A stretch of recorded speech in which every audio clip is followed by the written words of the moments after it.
estudiando lo que es la unidad número 3, denominada computación en la nube.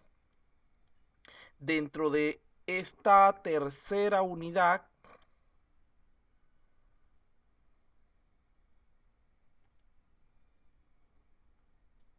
ya, un segundo aquí, ya. Dentro de esta tercera unidad, esta no es esta, ahora sí, ya.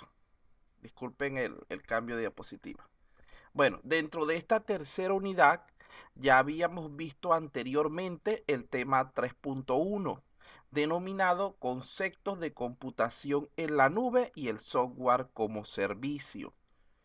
Como ustedes recordarán, habíamos dicho que la computación en la nube actualmente abarca muchos aspectos diferentes que podemos nosotros utilizar. Hablamos de servidores, de almacenamiento, de movilidad, de aplicaciones, bases de datos y diferentes formas de presentarse la nube, donde habíamos indicado que una de las debilidades de esto precisamente era esa flexibilidad que presenta, la cual podía hacerla vulnerable ante diversos tipos de ataques, por lo que era necesario buscar herramientas, estrategias que nos permitieran fortalecer ese trabajo en la nube, para así poder obtener los resultados deseados con el mínimo nivel de riesgo. Entonces, aquí tenemos una breve definición acerca de la computación en la nube.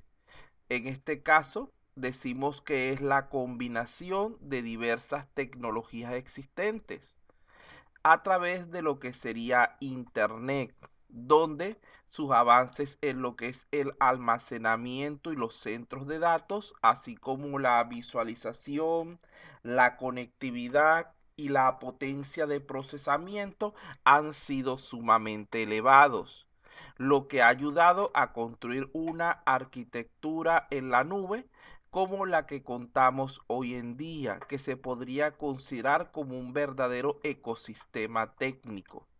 Dicho en otras palabras, la computación en la nube se trata de una implementación que pretende trasladar a Internet lo que es el trabajo habitual de la computación y la informática.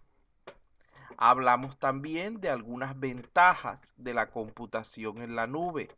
Entre ellas teníamos la baja inversión inicial, porque recuerden que no vamos a tener que comprar equipos ni contratar personal especializado para encargarse de lo que serían los diversos aspectos de nuestra red, sino que simplemente contratamos con una empresa que se hacía cargo de todos los detalles, generalmente por un monto bastante módico. Por otra parte, también hablamos de la eficiencia de costos.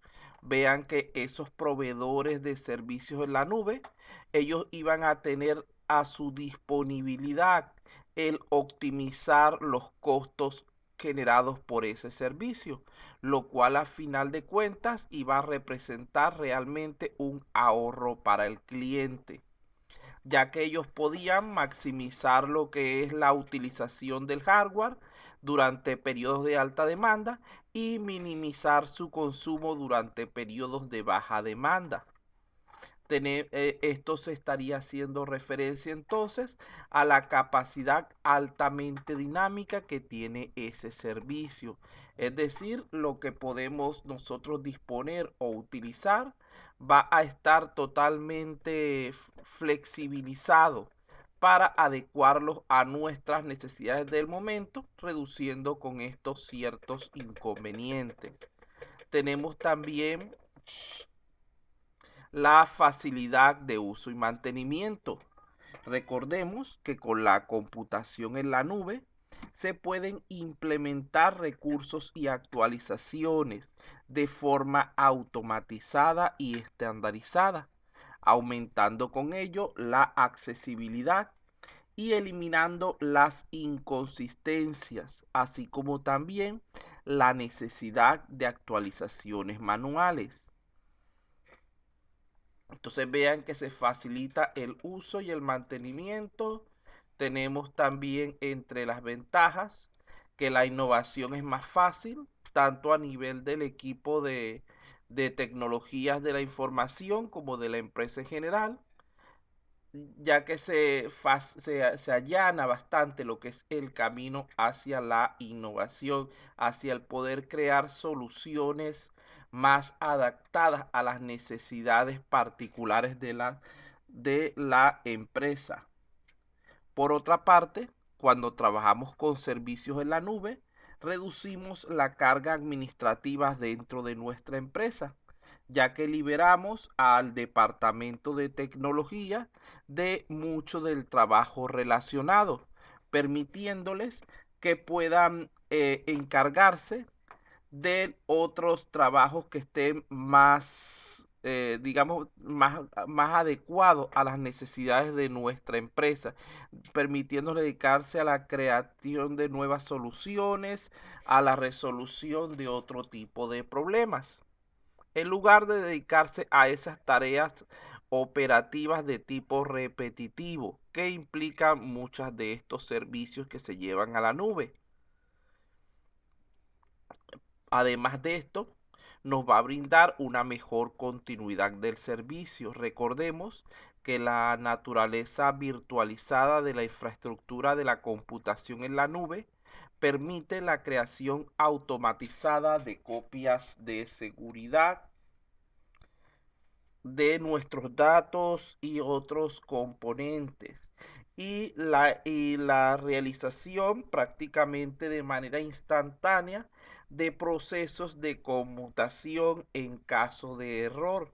Esto permite una disponibilidad y una protección de los datos mucho mayor que la que podría ofrecer cualquier clase de sistema local.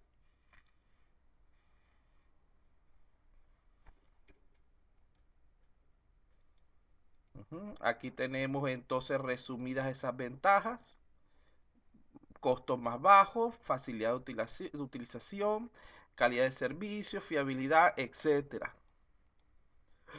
Ahora bien, cuando nos vamos a las desventajas, en primer lugar tenemos la centralización de las aplicaciones.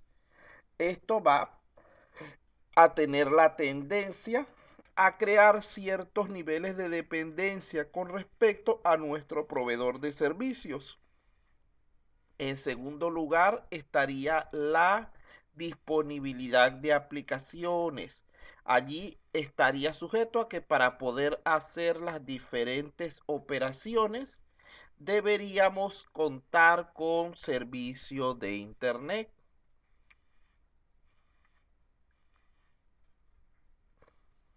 Tenemos entonces la confiabilidad de los servicios. Vamos a depender de la seguridad tecnológica y financiera del proveedor de servicios en la nube. Allí es donde, por ejemplo, el caso de empresas emergentes o alianzas entre empresas podría crearnos ciertos problemas de tipo monopolio, así como el crecimiento exagerado de los servicios, o sea, la cantidad de clientes que pueda tener la empresa sin adecuar correctamente su infraestructura podría afectar nuestro rendimiento. La disponibilidad de servicios altamente especializados podría ser bastante lenta, ya que recuerden que ese tipo de negocios generalmente se basan en servicios de tipo general.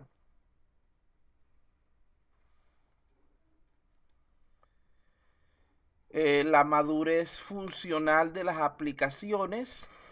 Vean que esto podría hacer que continuamente se estén modificando ciertas características de nuestra plataforma en la nube, lo cual podría causar que la curva de aprendizaje o de capacitación de nuestros encargados de trabajar con ella se torne mucho más significativa, así como también un consumo automático de ancho de banda para lo que serían las actualizaciones. Problemas de seguridad. Recordemos que siempre que traemos la nube debemos estar pendientes de que hay que recorrer diversos nodos para que la información vaya y venga desde y hasta su destino. Cada uno de ellos es un foco de inseguridad. Entonces hay que procurar utilizar protocolos seguros, pero esto podría afectar entonces lo que sería el rendimiento, ya que ellos requieren de mayor sobrecarga en cuanto a la transmisión de los elementos, o sea, son más pesados. Escalabilidad a largo plazo, a medida que más usuarios comiencen a compartir la misma infraestructura de la nube, la sobrecarga de los servidores probablemente va a aumentar. Si esa empresa proveedora no posee un esquema de crecimiento óptimo, puede llevar a degradaciones significativas del servicio, es decir, a altos niveles de latencia. También estuvimos hablando de diversos modelos en la nube. Hablamos entonces de modelos de despliegue y modelos de servicio. Fíjense que cuando hablamos de modelos de despliegue, estamos hablando de la posición y administración de la infraestructura de la nube. Mientras que ahí estaríamos hablando de nubes híbridas, nubes ¿cómo se llama? Nubes locales, etcétera. Y cuando hablamos de modelos de servicio, estaríamos hablando de los tipos específicos de servicios a los que se puede acceder a través de una plataforma en la nube. Entonces, aquí esta sería nube pública, esto sería cuando vemos aquí en el dibujo lo de estas que tenemos aquí, no tengo lápiz ahorita, serían los modelos de despliegue más habituales, pública, privada e híbrida. Cuando hablamos de la nube pública, estaríamos hablando de una infraestructura que se pone a la disposición de los usuarios en general o por lo menos de un gran grupo industrial y que es propiedad de una organización específica que vende los servicios en la nube. Sus principales beneficios serían la escalabilidad bajo demanda y los bajos precios de pago por consumo. Vamos a ver aquí qué más teníamos por acá para ir acordándome. Aquí tenemos todavía hablando un poco más de los modelos de despliegue. Cuando hablamos de la nube privada, decimos que éstas se gestionan únicamente por una organización, quien se encarga por sí misma o por un tercero de realizar dichas labores y puede existir tanto dentro de las instalaciones de la empresa como fuera de ella. Fíjense que este tipo de nube suele ejecutarse tras un muro de fuego en la intranet de una empresa y está hospedado en un centro de datos dedicado para esa organización, donde la infraestructura de la nube privada se puede configurar y gestionar de acuerdo con las necesidades concretas de la empresa. Esto es común en grandes empresas con necesidades específicas que no corresponden con el modelo general de la nube pública. El tercer, el tercer modelo sería la nube híbrida. Fíjense que en este caso estaríamos hablando de una infraestructura compuesta donde se unen elementos de los demás tipos. Pero estas se mantienen como entes separados, que están unidas por una tecnología estandarizada que permite la portabilidad de sus datos y aplicaciones. ¿Qué quiere decir esto? Que no es que voy a hacer una nube híbrida juntando mi nube pública con la nube privada. No, sino que yo lo que hago es como un enlace, una interfaz entre esas dos nubes, una forma de poder que mis datos puedan pasar de una a otra sin problema. Sí, es una combinación, pero realmente no se mezclan entre sí, sino que se crea como una interfaz intermedia, que es ahí a eso precisamente es a lo que llamamos la nube híbrida, que nos permita entonces de allí poder ir pasando los datos de una a otra según lo que vayamos necesitando.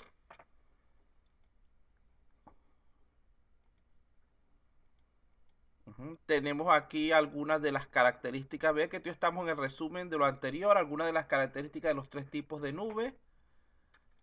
Aquí tendríamos los modelos de servicio. También hablamos un poco de ellos, el software como servicio, la plataforma como servicio y la infraestructura como servicio.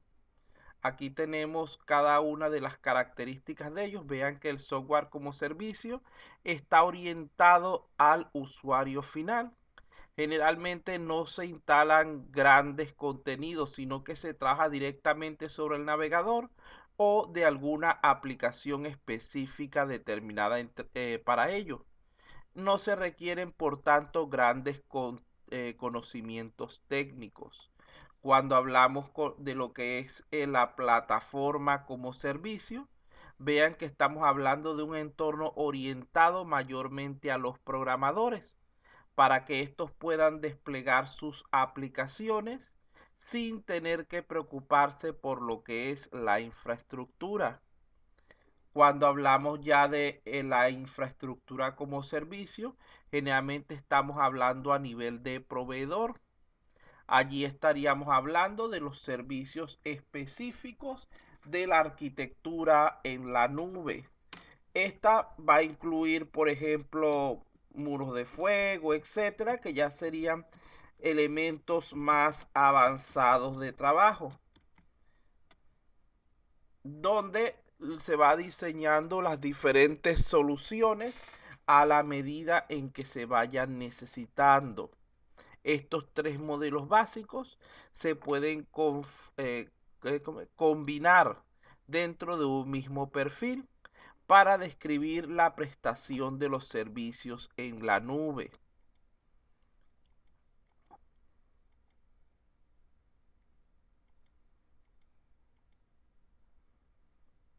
Vean que realmente nosotros no podemos desligar aquí un elemento de otro.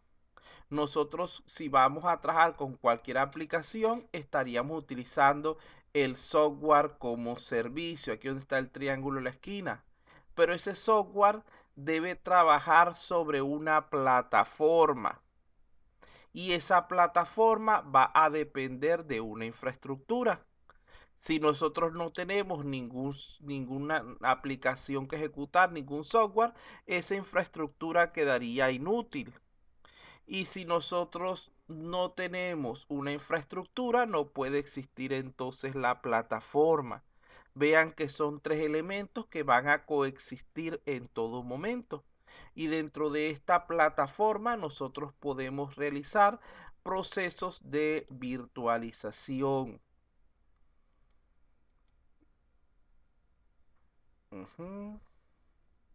Aquí tendremos los significados de las siglas, ya esto lo dijimos. Vean que aquí tenemos, esto también hablamos de él. Primero, el software como servicio está orientado mayormente al consumidor, es decir, al usuario final. La plataforma como servicio está orientado hacia el constructor, es decir, hacia el desarrollador de aplicaciones. Y la infraestructura como servicio está dirigido hacia el hospedador, es decir, hacia lo que serían los proveedores.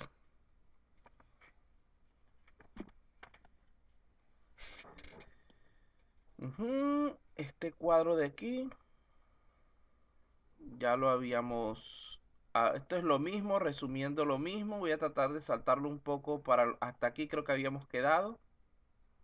Modelos de despliegue también los habíamos hablado. Aquí vamos a seguir de aquí.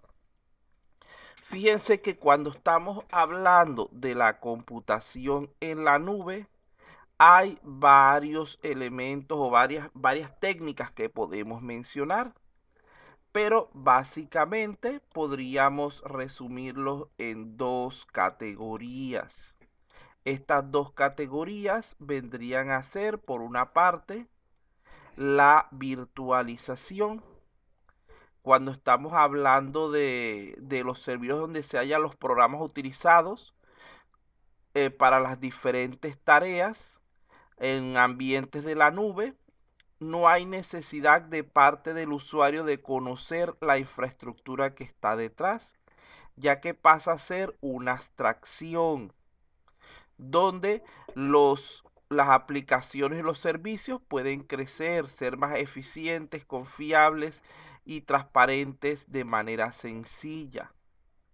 Mediante lo que es la virtualización, se permite tratar a un servidor potente como muchos servidores individuales. Sería aquí lo que tenemos a la izquierda. Cuando hablamos del clustering, sería una técnica que consiste en caso contrario, en tratar varios servidores como si fuera uno solo para aumentar nuestra potencia, nuestra capacidad de operación. La virtualización es entonces un elemento fundamental dentro de lo que es el desarrollo óptimo de la computación en la nube y se enfoca principalmente en el área de plataforma.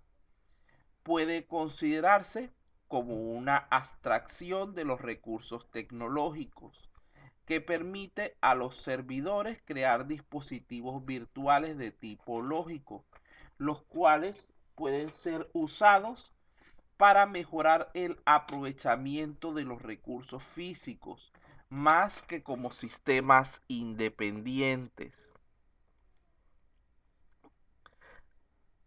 Vamos a ver, aquí tenemos algunos beneficios de la virtualización: reducción de costos, de espacio y de consumo, rápida incorporación de nuevos recursos, administración centralizada y simplificada, fácil creación de entornos de prueba y aislamiento. Vamos a pedir aquí al señor Aliaga, por favor. Por aquí estoy, profe. Ajá, ¿puede leer lo que está en pantalla? Claro, la computación en la nube ha llegado para establecerse cada vez de manera más sólida, aportando soluciones que van aumentando de tal manera que día a día son más usuarios los que se integran a este modo de trabajo. Un total rechazo a utilizar los servicios en la nube tal vez haría que una empresa termine aislada, tal como sucedería si hoy se rechazaran de pleno el uso del correo electrónico. La implementación de computación de la nube trae grandes beneficios en cuanto a ahorro en gastos de inversión en equipos, manejo confiable y acceso 24/7 a la información sin necesidad de una infraestructura tecnológica sofisticada y costosa. Muy bien, gracias. Bueno, con esto cerramos lo que serían los puntos 3.1 y 3.2 que están relacionados mayormente con esta parte de computación en la nube. ¿Tienen alguna pregunta al respecto?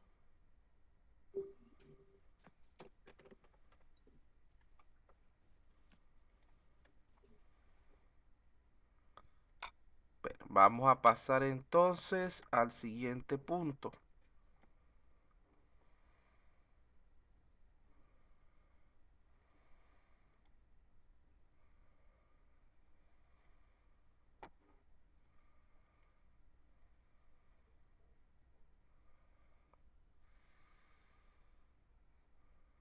Bueno, allí tienen la diapositiva. Vamos a continuar entonces. El siguiente punto está relacionado con lo que es la seguridad en la nube o ciberseguridad. Vean que este es un elemento fundamental dentro de la gestión de redes. De allí que en primer lugar tenemos que preguntarnos qué es en sí la ciberseguridad.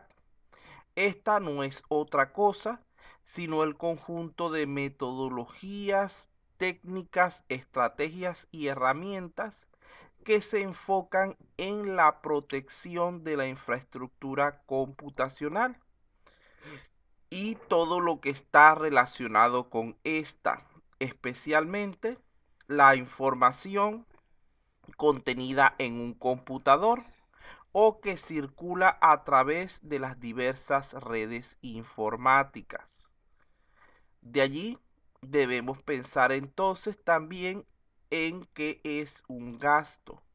Vean que un gasto, en términos sencillos, es un desembolso económico que disminuye el beneficio obtenido por la empresa dentro de un periodo contable. Podemos también pensar en otro término relacionado, que sería el de inversión.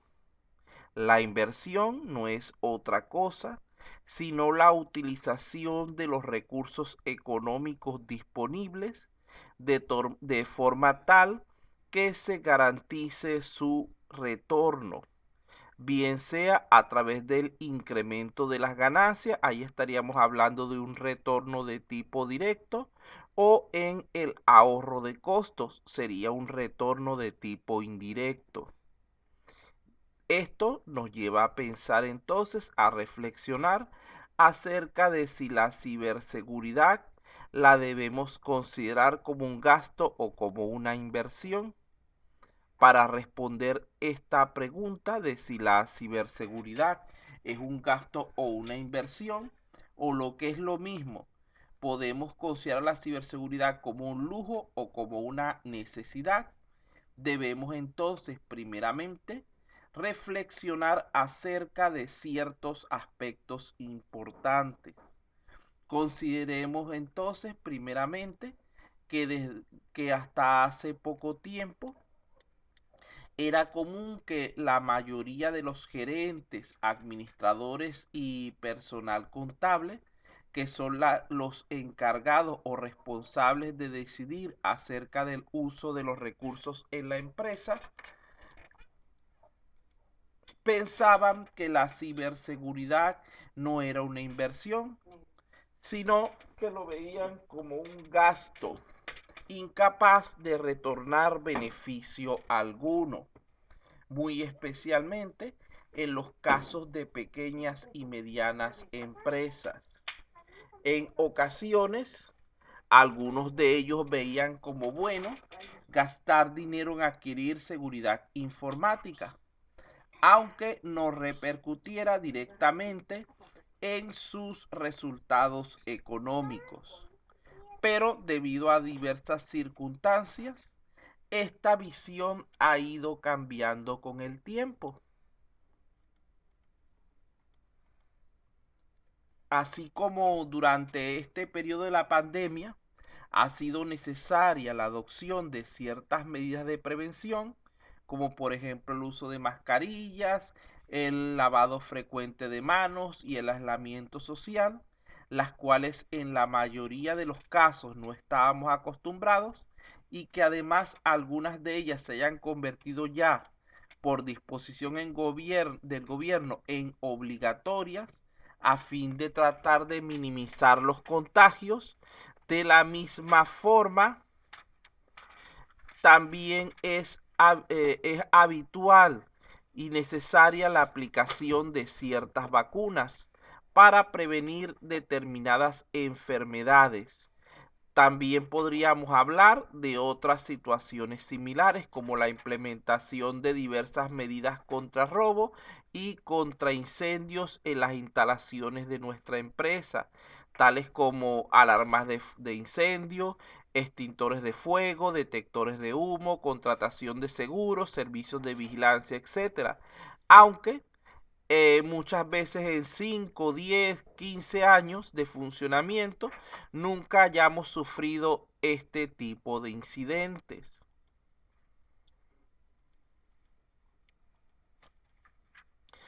Por ello, hoy en día, debido al auge de la realización de procesos a través de Internet, la ciberseguridad se ha convertido en un elemento crucial para lo que es el funcionamiento de cualquier tipo de organización. Sin ella, muchas empresas podrían incluso desaparecer bajo el efecto de un único ciberataque. Es por ello que invertir en ciberseguridad no puede ser ya considerado como un gasto inútil, sino más bien como una necesidad prioritaria e innegable, evidenciándose entonces claramente que la ciberseguridad es una inversión a futuro, ya que probablemente no retornará beneficios visibles a final del año, pero lo que sí es capaz de hacer es evitar, en el caso de ciberataques, que sea necesario gastar más o incluso perder mucho dinero por no haber hecho previamente dicha inversión. Vean que uno de los problemas con eso del gasto en ciberseguridad es que a veces si nosotros tenemos una buena ciberseguridad, inclusive no nos damos cuenta de que el ataque, o sea, el ataque no nos afecta, entonces por lo tanto no nos sentimos como que la ciberseguridad está haciendo nada, porque pasa así. Bueno, fíjense entonces que un ejemplo de esto podría ser la duplicación del servidor de datos, lo cual permitiría que en el caso de que por cualquier motivo el principal colapse, ya sea por un virus, por algún tipo de desperfecto como sobrevoltaje, lo cual es sumamente probable que ocurra en algún momento, se pueda disponer en el mismo instante de otro equipo secundario que se encargará de sustituirlo de manera automática, minimizando con ello la necesidad de detener los procesos de la empresa, lo cual podría generar pérdidas considerables.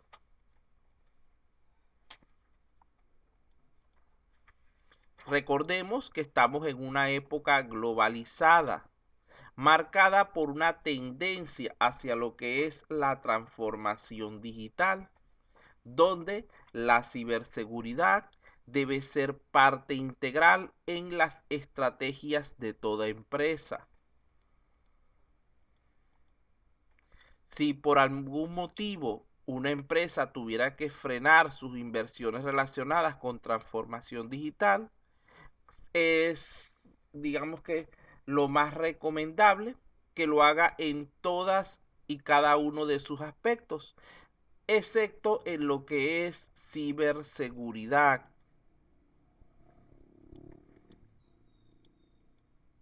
ya que esto vendría a ser tan imprudente como tirar una cerilla encendida, una cerilla encendida en un montón de papeles o de gasolina, o abrirle la puerta a un ladrón para que pueda llevarse todo lo que quiera. Y es que de la misma forma que se protege el exterior y el interior de una empresa, la parte informática es evidentemente cada vez más importante que que se proteja de manera adecuada, ya que recordemos que toda empresa está expuesta constantemente a sufrir diversos tipos de ciberataques, por lo cual decidir no protegerse o reducir la inversión que se realiza en el área de ciberseguridad hace que la empresa se torne más vulnerable. Y recuerden que habíamos dicho ya que la única manera de que una amenaza se materialice es que encuentre una vulnerabilidad para poder entrar a la empresa y por lo tanto va a tener más posibilidades de sufrir una acometida que le suponga incluso el cierre temporal o permanente de su actividad. Por lo tanto, la inversión en ciberseguridad es la única de la que no se debería prescindir nunca. A este respecto, hay algo que ha ido cambiando recientemente, ya que en la actualidad las empresas son más conscientes del hecho de que la ciberseguridad es esencial para su buen funcionamiento, por lo que las inversiones en dicho concepto han tenido la tendencia de ir aumentando. Profesor, buenas noches. Una pregunta, por favor. Ajá, dígame. En la diapositiva anterior se decía, pues, ¿no? De que ya no se puede, una empresa no puede dejar de lado, pues, el archivo en la nube. El Pero ahora teniendo en No, cuenta no, la el archivo de la nube ciberseguridad, no, la ciberseguridad, la seguridad informática. ya, pero ahora teniendo en cuenta esto de la ciberseguridad, donde un punto vulnerable puede permitir, pues, el ingreso de amenazas, ¿no? Entonces, obviamente eso va a hacer peligrar, pues, a la empresa. Sí, Pero si uno almacena en la nube toda la información, no sería más vulnerable porque uno estaría supeditado solamente a la seguridad que diera, pues, el servidor. lo que pasa es que en ese caso, como habíamos dicho también anteriormente, recuerda que cuando vayamos a contratar un servidor, un proveedor de servicios en la nube, debemos analizarlo cuidadosamente para poder constatar que esa empresa posee al menos los mismos niveles o superiores de seguridad que los que tengamos nosotros a nivel local. Si no hacemos esto, siempre vamos a caer en mayores riesgos. Pero si hacemos un análisis cuidadoso para poder contratar, no es que vamos a contratar un servicio porque sea el más popular, porque sea el más económico o el que ofrezca más beneficios de almacenamiento, etcétera. Si ese servicio que contratamos no cuenta al menos con el mismo nivel de seguridad que tenemos nosotros internamente, se va a convertir en una vulnerabilidad, en un problema para nuestra empresa. Así que hay que ser cuidadosos a la hora de seleccionar el proveedor. Pero esto tampoco implica que debemos quedarnos atrasados, vamos a decirlo así, sino que debemos buscar la manera de equilibrar entre nuestras necesidades de servicio y la seguridad con la que debemos contar.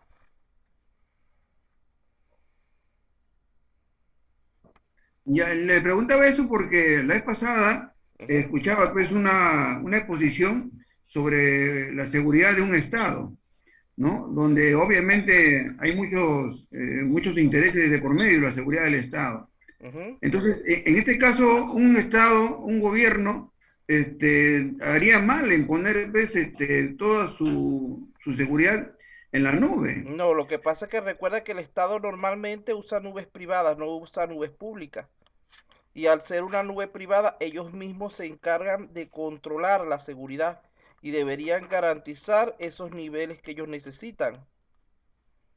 El Estado monta sus propios servidores, sus propias cuestiones. No debe hacer, por ejemplo, contratar una empresa como Google, etcétera, para que realice sus funciones, porque estaría cayendo en una mala práctica.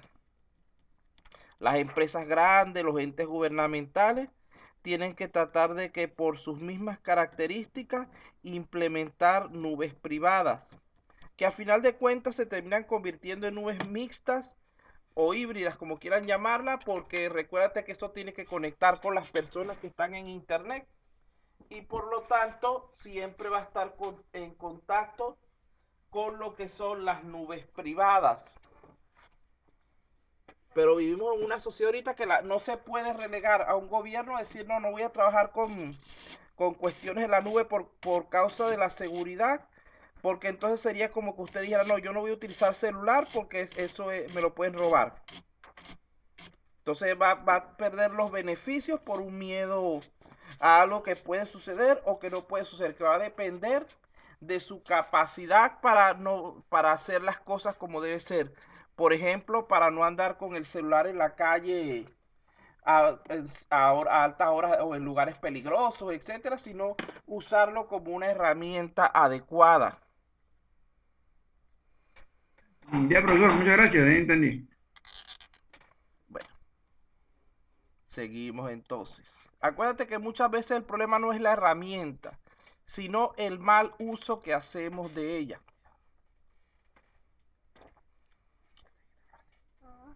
Ajá.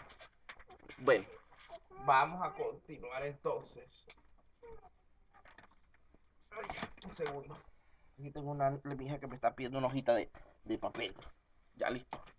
Bueno, de allí que vean que vivimos en un mundo en constante cambio, por lo que la manera de afrontar las políticas de ciberseguridad también ha ido cambiando en los últimos años.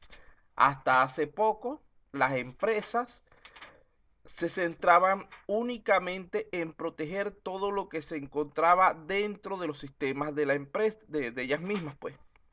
Sin embargo, debido a la forma de trabajar actual, cada vez con mayor número de empleados trabajando de manera remota, esta situación ha cambiado, donde además de esto, hoy en día, el contacto con proveedores o clientes se realiza a través de acceso externo a información. Y esto ha llevado a muchas empresas a apostar por trabajar en entornos web, donde la defensa interna ya no es suficiente, ya que los ataques no se van a producir directamente al entorno físico dentro del perímetro de la empresa, sino que son cada vez más frecuentes que tengan lugar a nivel virtual. Fíjense que por ello, los desarrolladores y fabricantes de soluciones de seguridad también están cambiando para adaptarse a esta nueva realidad. Por ejemplo, existen empresas desarrollando modelos de ciberseguridad evolutiva, basados en la idea de nunca confiarse, de siempre verificar, a las cuales se les ha denominado estrategias de confianza cero. ¿Cómo funcionan estas estrategias? Ellas buscan identificar y analizar cualquier elemento que se conecte a la red para tratar de anticiparse a los ataques. Vean que prácticamente lo que se pretende es llevar a la práctica lo que es la idea de que ya no es suficiente el tener las mejores soluciones para cada posible ataque, sino que hay que contar con soluciones integrales que desconfíen de cualquier elemento y que sean capaces de responder frente a múltiples amenazas. Allí estamos hablando, vean, cuando hablamos de confianza cero, ella busca primeramente verificar a cada usuario, por lo menos mediante doble o triple validación. Además de esto, se valida a cada dispositivo y se limita de manera inteligente el acceso a la información. Pero fíjense que esto tendría una función como digámoslo de alguna manera, como un firewall avanzado. Esta estrategia va a proveer, a garantizar lo que es seguridad en todo el perímetro de la red.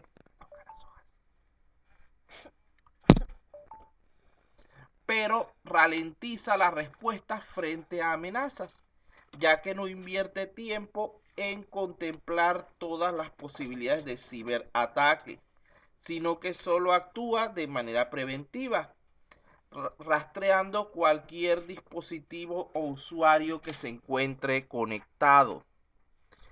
Considerando entonces que los ciberatacantes ya no centran su principal atención en el perímetro debido al auge de tecnologías como nubes públicas y tendencias cada vez más arraigadas como el teletrabajo y el Bring Your Own Device, que sería una estrategia que la vamos a explicar, se enfocan inclusive en los dispositivos terminales.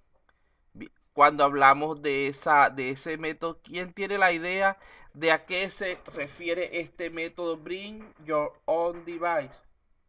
¿Están tocando la puerta, creo? ¿Alguno de ustedes tiene una idea de a qué se refiere esta estrategia Bring Your Own Device? Sí, es cuando Buenas noches, profesor. Buenas noches. Es cuando los empleados llevan a sus dispositivos al trabajo y en el trabajo se los valida, se les da el acceso para que puedan utilizar sus propios dispositivos, ¿no? Muy bien, exactamente esa es la idea. Muchas gracias, felicitaciones. La idea del Bring Your Own Device es permitir al empleado utilizar sus propios dispositivos para poder hacer lo que es el teletrabajo, para poder aplicarlo a lo que son los recursos de la empresa. ¿Esto por qué?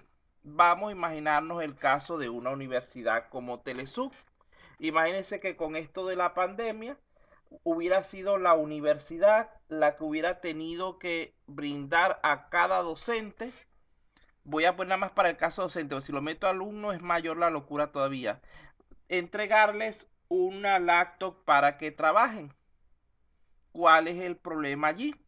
Uno, estaría lo que sería el costo, porque el comprar o el adquirir una gran cantidad de dispositivos electrónicos es bastante oneroso, y eso habría impedido a la empresa el poder alcanzar esa meta. Por otra parte, el hecho de que la empresa le entregue al trabajador un dispositivo generalmente no implica que ese trabajador lo vaya a usar solo para los fines adecuados. Si, por ejemplo, al señor Sandoval le entregan una laptop para el trabajo, es muy probable que aparte de lo que es las cuestiones de trabajo, él tenga allí su Facebook, WhatsApp y otras aplicaciones que podríamos considerar como de uso personal. Entonces vean que igualmente estaría vulnerando lo que es la seguridad, donde se supone que era un dispositivo única y exclusivamente para uso del trabajo, de sus funciones dentro de la empresa. Pero eso, repito, eso es mentira, que una persona que tenga una laptop todo el día no la va a usar en cierto momento para ver videos o para chatear con otras personas, para recibir correos electrónicos que no sean de trabajo, etcétera.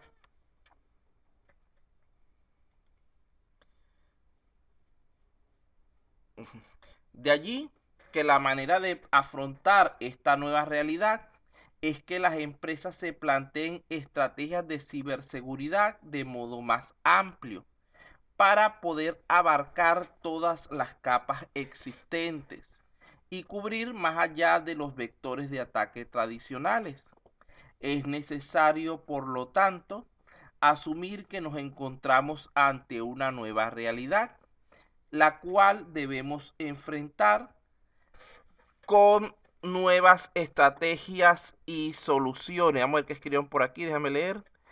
Es muy complejo, ya que el uso de el servicio de internet como paso minuto con educación básica regular es sí, realmente, mira, y eso pasa en todos los casos. Por ejemplo, en Venezuela llegó cierto momento en que el gobierno le entregaba a los muchachos un computador tipo mini lacto, lo que llamaban una canaimita, que se supone que era para hacer sus tareas, para hacer investigaciones en internet, etcétera. Eso estoy hablando antes de la pandemia. Resulta ser que la mayoría de las veces tú veías que el muchacho lo que hacía era jugar en ese computador. Ni siquiera lo utilizaba para hacer las tareas así. Las formateaba, les borraban el contenido de la escuela, la usaban como para su uso personal. Entonces vean toda la pérdida que representaba eso. Diga, señor Eloy. Profesor, buenas noches. Un día, dos oportunidades he tenido la posibilidad de encontrar a dos colegas, a dos compatriotas de usted configurando con la máquina de Venezuela. La canaimita. Son máquinas. Sí. Ahí estaba sí. El logo de Venezuela y todo el asunto configurando. No, es que eso se supone, mira, lo que pasa es que acuérdate que eso era un equipo que se lo regalaban al muchacho. Y eso pasaba generalmente del muchacho al papá o a la mamá que lo necesitaba para el trabajo. Y al final de cuentas no era usado. Y tampoco el gobierno, digamos que les imponía actividades que hacer obligatoriamente en ese dispositivo, porque realmente no se le entregaba a toda la población estudiantil. Si lo entregaron tal vez a un 20, a un 25%, ponte que a un 50% de la población. Al no entregárselo a la totalidad de esa población, ellos no podían exigir de manera obligatoria que trabajaran con esos dispositivos. Y ahí es donde estaba el error. Yo siempre dije que más inteligente que haber hecho eso era equipar laboratorios de computación. En un colegio con 500 estudiantes, en vez de dar 500 canaimitas, hacían un laboratorio con 40 o 50 equipos. y lo iban rotando. Esa era una manera de que hubieran podido aprovechar mejor los recursos y asegurar el buen uso de esos dispositivos. Pero como todo eso ustedes saben que tiene sus detalles de corrupción, etcétera, les convenía más hacerlo así, porque tal vez ellos gastaban una millonada en entregar esos dispositivos y al final de cuentas decían que habían gastado 10 veces lo que habían hecho. Entonces, entregando más veces, resulta que iban agarrando más dinero. Esa es corrupción que hay en todo el Es mundo. copia fiel lo que sucede en el Perú, ingeniero. En el mundo. En el Perú con las tablets a los chicos. Ajá, bueno, no he visto nada en cuanto a tablet aquí en el Perú. Sí oí algo en algún momento de que las escuelas públicas le iban a dar tablet a los muchachos, no sé qué, pero digamos que eso es algo que a mí mismo me pareció el mismo caso. Claro está, la diferencia.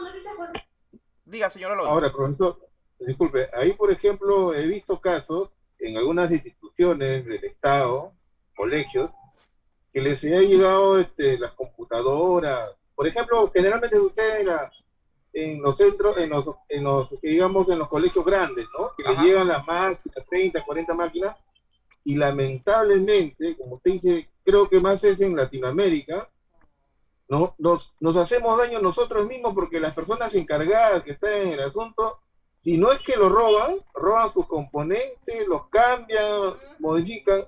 Mira, ¿Verdad que es sí. problema general? No, esa es una falta de conciencia que hay a nivel latinoamericano terrible. Yo le voy a poner un ejemplo.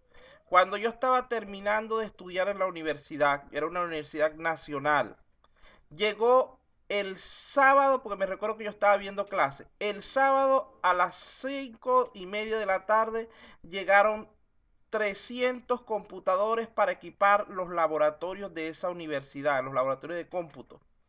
El domingo a las 7 de la mañana ya se lo habían robado. Imagínate. Imagínese.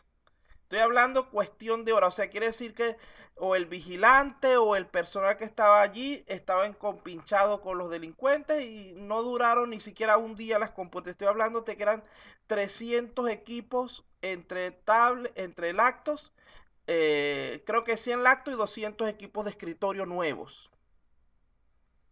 Entonces vean como a veces las medidas no son, y el mismo pueblo, la misma crisis económica que existe a nivel latinoamericano general es terrible en cuanto a eso. Mientras que no sanemos las instituciones, va a ser difícil que logremos presentar una buena solución. Profesor, ahí yo tengo una atingencia ante una situación así. Claro, uno puede esperar eso, pero lamentablemente estamos muy lejos de llegar a una situación, a ese nivel, ¿no? Pero siempre hay algo que se puede hacer, ¿no? Yo creo que a veces privatizar, dirán muchos, no, pero ¿por qué? Pero siempre es bueno y da resultado de repente todo lo que es tecnología, que lo agarre otra empresa, bueno, en las instituciones, ¿no? Y que el Estado de alguna manera a la larga, por ejemplo, le va a salir más económico mediante resultados, por ejemplo, ¿no? El tema del inglés también, ¿no? Capacitar a una persona inglés a unos niños, tener profesores y pagar a una institución especializada con resultados y objetivos que se hacen el seguimiento y control a esa empresa, es más honoroso, es más rentable a la larga, ¿no? Y también el tema de las computadoras, ¿no? Yo lo veo por ese lado mejor, que sería a todas las instituciones del Estado, ¿no? Sí, mira, vean, lo que pasa es que eso le quitaría el carácter gratuito muchas veces a la educación y que llevaría ciertos problemitas para el mismo, digamos que para el mismo gobierno, los mismos gobernantes en cuanto a sus estrategias para enriquecerse ilícitamente. Por ejemplo, ¿qué solución se planteó en cierto momento allá en Venezuela antes de continuar con el tema? Que esto tiene que ver porque recuerden que estamos hablando en este momento de ciberseguridad y si nosotros no concientizamos al usuario, porque ese es el principal causante de todos los problemas de ciberseguridad, si el usuario no es concientizado adecuadamente, no va nunca a ser posible resolver esos problemas. Allá, por ejemplo, en cierto momento optaron en vez ¿cómo se llama? En vez de proveer equipos de computación a las instituciones porque se los robaban demasiado rápido, montar como un centro virtual para que los muchachos fueran allí a ver sus clases de computación, una cuestión semi privada, donde estaba todo bien acondicionado, etcétera, pero resulta ser que a final de cuentas también se cayó esa idea porque luego el gobierno no cumplía con los pagos que se había comprometido, porque recuerden que eso estamos hablando de un sitio que tiene sus gastos de servicio, de personal, etcétera. Realmente no es tanto el costo en diferencia con lo que sería el contratar al profesor, mantener las aulas en el colegio, etcétera. Pero el Estado no le convenía porque eso iba a hacer que la fuga de capitales que querían tener los gobernantes para enriquecerse, a final de cuentas se les cortara. Y no duró ni siquiera un año esa propuesta, a pesar de que era bastante buena. Al final de cuentas, el problema somos nosotros. El problema generalmente al final es la gente, no los planes, no las ideas que se tienen para solucionar los problemas. Bueno, vamos a seguir. En estos casos, vean que es preciso definir una estrategia de seguridad global que efectivamente incluya no solamente los elementos del perímetro, sino también aquellos que se encuentran fuera del mismo. Por ejemplo, los entornos y las aplicaciones en la nube e incluso los usuarios móviles. Es un grave error dar por sentada la confiabilidad de estos entornos externos, siendo preciso dotarse de herramientas que permitan asegurarse que los estándares de ciberseguridad de la empresa que estamos contratando como proveedora cumplan se cumplan tanto dentro como fuera de lo que es su perímetro, dotándola además de los diferentes medios de visibilidad y control necesarios.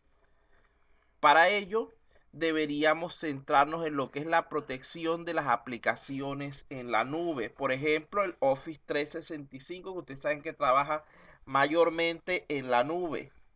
También en los despliegues de infraestructuras en plataformas como el Azure, el Google Cloud, etcétera, proporcionando herramientas para lo que es la protección frente a ataques avanzados y de ingeniería social, así como el adecuado respaldo y almacenamiento de los datos críticos. Vean que esto se puede... Ay, me pasé. Esto se puede lograr a través o se puede lograr, no, pues realmente nunca se logra la seguridad al 100%. Esto se puede mejorar a través de firewall de última generación, como por ejemplo el SD-WAN, que sería un enfoque definido por software para lo que es la administración en un área de red amplia. Y el Web Application Firewall para lo que es la nube, así como herramientas capaces de orquestar de forma automática el despliegue de infraestructuras de seguridad en esos entornos de nube, asegurando que el mismo se realiza con el adecuado cumplimiento de los estándares y normativas de seguridad aplicables. Deme un segundo para pasar la lista antes de que se me olvide.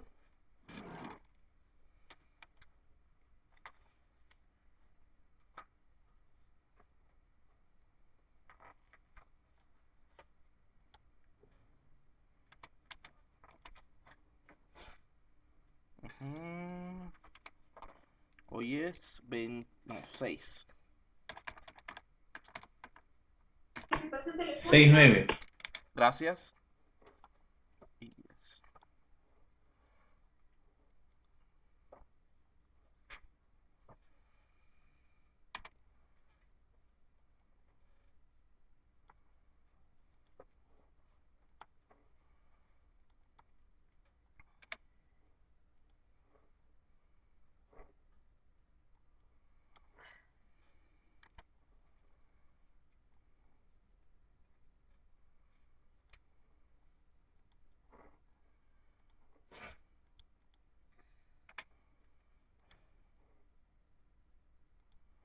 Bueno, vamos a seguir. Me adelanté un montón haciendo clic para la asistencia. Bueno, vamos a seguir por aquí, que nos queda poco tiempo.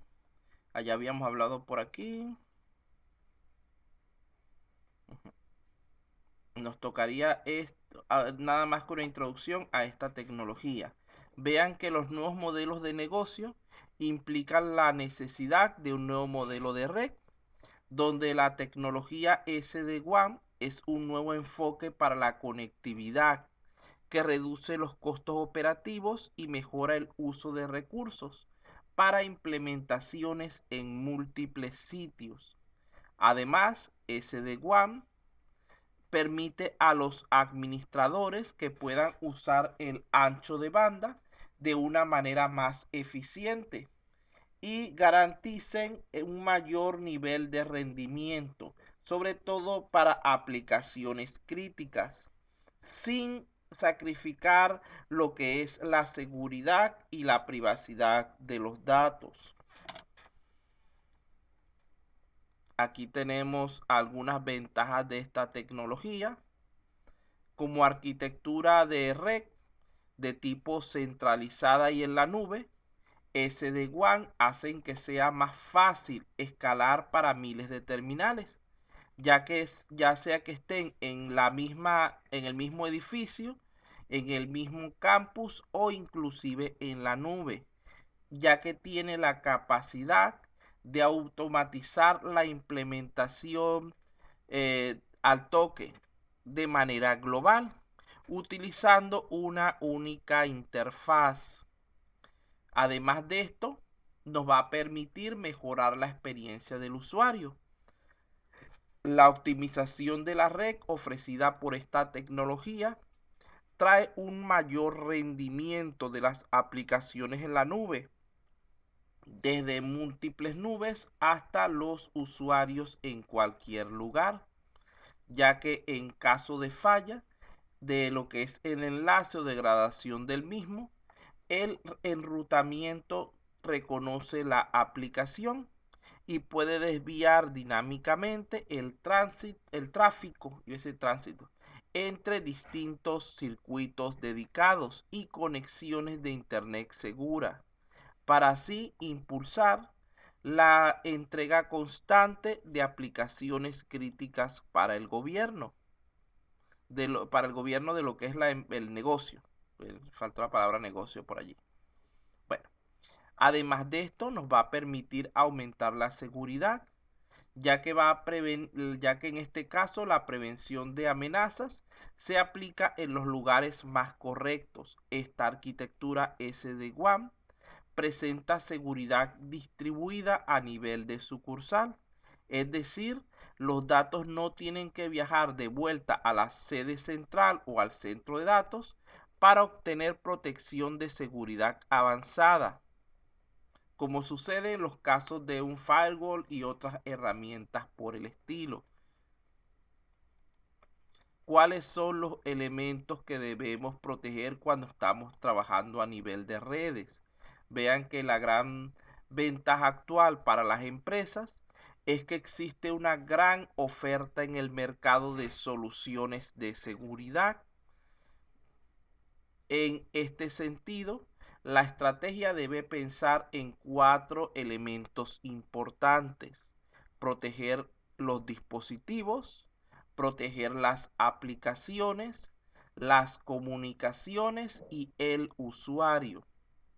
Con plataformas de última generación podemos cubrir adecuadamente estos 4 aspectos de manera coordinada y efectiva, sin violar la privacidad del usuario y sin arriesgar en caer en problemas de seguridad, ya que cumple con los criterios fundamentales de integración al reducir las actuales descoordinaciones generadas por la presencia de múltiples soluciones de tercera que trabajan como un rompecabezas dentro de los terminales, es decir, unifica el servicio. Ustedes saben que muchas veces cuando estamos haciendo implementaciones a nivel de seguridad, vamos colocando lo que diríamos las mejores aplicaciones para cada propósito. Muro de fuego, un antivirus y otros elementos. Pero puede darse el caso de que estos produzcan conflictos entre sí. Ahí es donde vemos que las aplicaciones modernas de seguridad tratan de integrar en sí mismas diferentes tipos de soluciones, con lo cual se eliminarían estos conflictos porque todas terminarían siendo compatibles entre sí. Abstracción, recuerden que no podemos exigirle al usuario que tenga un conocimiento avanzado de la tecnología, por lo que su manejo debe ser en lo posible lo más fácil y transparente posible. Libertad se refiere a que no podemos colocarle al sistema bloqueos excesivos, prohibiciones excesivas que impidan que el usuario autorizado pueda alcanzar sus metas. La organización, sea del sector que sea, siempre debe procurar facilitar al usuario una herramienta potente pero transparente, que no deba hacer grandes esfuerzos para aprender a utilizarla, sino que por el contrario, esté siempre activa y de manera transparente, y que solo entre en acción cuando sea necesaria, ayudando al usuario y no complicándole la vida.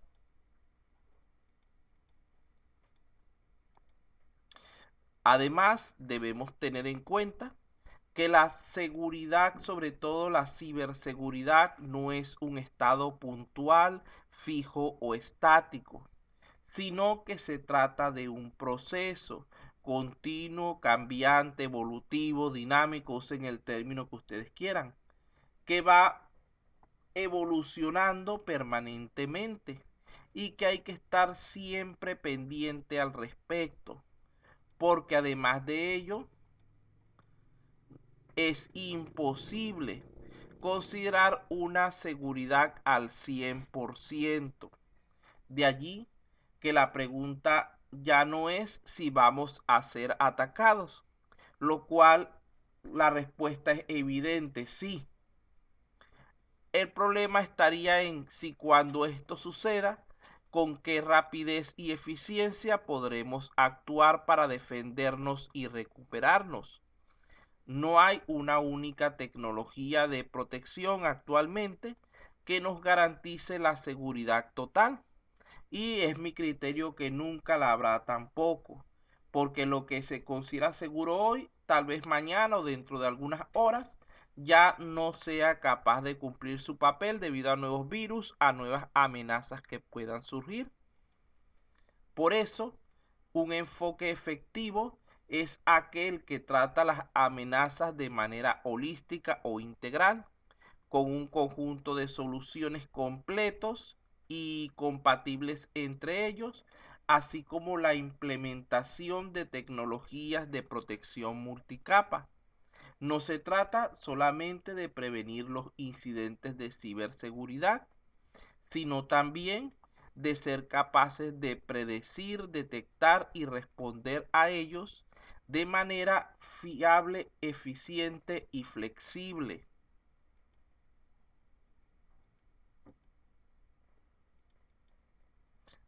Recordemos que dentro de esta nueva realidad hay un elemento que es esencial en el cambio de las políticas de ciberseguridad en las empresas.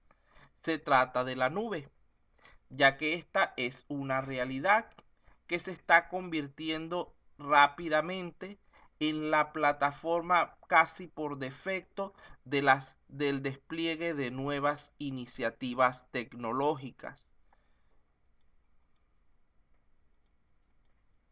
Por ello, los atacantes se centran allí donde hay más datos, allí donde pueden sacar los mejores beneficios, y en la combinación de nube más red más dispositivos móviles es donde está el nuevo maná para los ciberatacantes y donde creemos que se debe enfocar la mayor parte de los esfuerzos de protección y seguridad a nivel informático. Por ello, el concepto de perímetro se encuentra cada vez más difuso, porque la información actualmente viaja continuamente desde y hacia la nube y en ningún caso termina residiendo allí. Pero en algunos casos termina residiendo en la nube.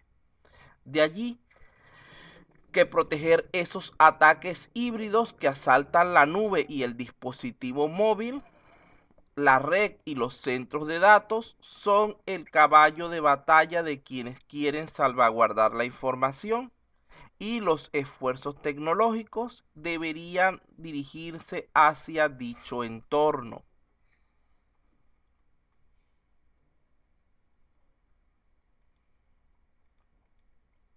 En consecuencia, aportar tecnología que permita incluso la invisibilidad en la nube, evitar ser atacado mediante la ocultación de servicios que una empresa necesita, pero que no sean visibles para los cibercriminales. Todo ello combinado con la protección frente al uso de malware en la nube y los microservicios que usan los desarrolladores. La garantía de un acceso adecuado en diferentes plataformas de nube, el etiquetado correcto de la información, la clasificación adecuada de los contenidos independientemente de donde se encuentren almacenados, son elementos críticos para proteger ese perímetro difuso que facilita los ataques en cualquier entorno y en cualquier momento. El control de la visibilidad que se hace en cualquier nube y el gobierno de estos entornos a través de funcionalidades que llevamos décadas haciendo de manera tradicional, pero que están actualmente siendo llevadas a lo que es la nube.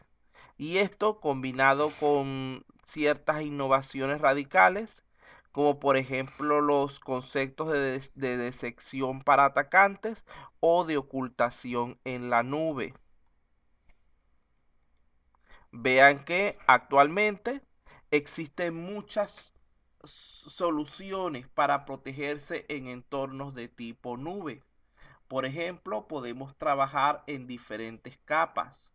Imaginemos que una empresa lleva una de sus aplicaciones de uso interno a la nube.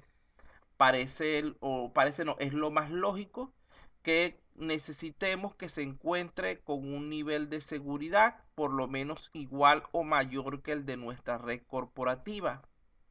De allí que si el servidor donde se aloja es nuestro, extendemos hacia el cliente esa red corporativa. Estaríamos hablando entonces de un entorno con proximidad en la nube. Denme un segundo, muchachos.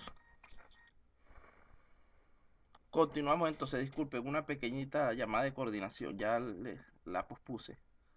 Bueno, entonces en este caso, vean que tradicionalmente el acceso a estos datos se realiza a través de Internet, aunque es posible ofrecer circuitos dedicados para llegar a los servidores de manera más segura y privada. Si hay una parte expuesta a Internet, hay que protegerla con diversos tipos de firewalls y otras aplicaciones de seguridad.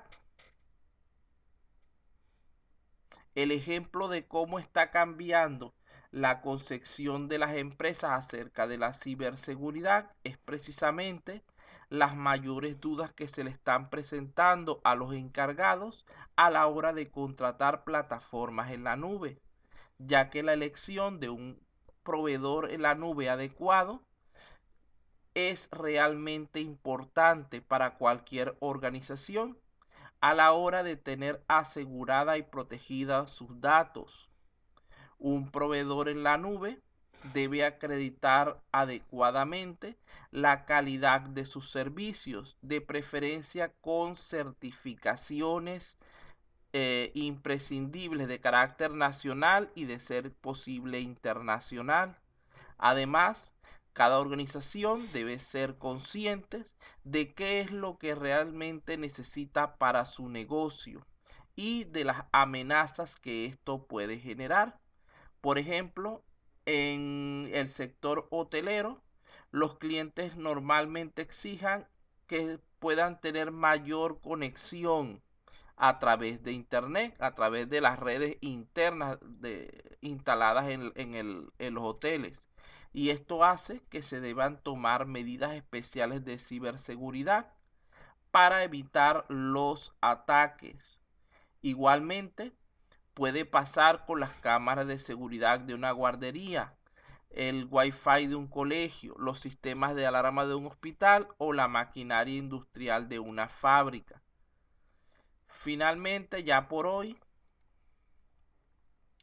todo al final acaba teniendo conexión a internet en lo que sería su mantenimiento, la monitorización o gestión, o acceso a plataformas en la nube para lo que es su funcionamiento. Y esto debería estar incluido dentro de lo que es el plan de ciberseguridad de la organización. Bueno, muchachos, creo que ya estamos, casi no nos queda tiempo, creo que hasta aquí sería suficiente.